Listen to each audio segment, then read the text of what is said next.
ክፉ ቃል አለመናገር ክብራቸውን የሚቀንስ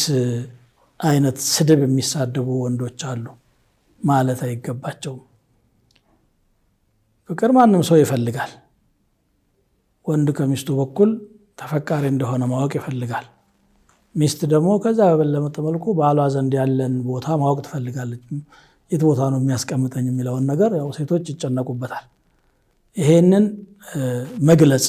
ሸርዑ ነው የሚለው ነብዩ ሰለላሁ ዐለይሂ ወሰለም አይሻን ከማንም የበለጠ እንደሚወዷት ግልጽ ነው የተናገሩት የሚያሳፍር ነገርም አይደለም መዋደድ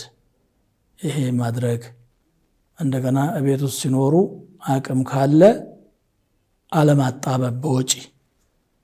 አለማጨናነቅ ዘና ብለው እንዲኖሩ ማድረግ ያስፈልጋል ሴት ልጅ ብታጌጥ ለባሏ ነው የምታጌጠው አላህን የምትፈራ ሙእሚን እስከሆነች ድረስ ብትደሰት ቤቱ ነው በደስታ የሚሞላው ስለዚህ ሐቋን ሲናገሩ ነብዩ ሰለላሁ ዐለይሂ ወሰለም أن تطعمها مما تطعم وأن تطعمها إذا طعمت وتكسوها إذا اكتسيت አሉ ከበላህ እሷ እንድትበላ ማድረግ ከለበስክ ደግሞ እሷ እንድትለብስ ማድረግ አንተ ለራስህ ዘመን አፈራሽ ጥሩ ነገሮችን ስታረግ እሷን እንደ አገልጋይ በማሰብ ፍላጎቷን ማጓደል አቅምህ እየፈቀደ አይሆንም ማለት ነው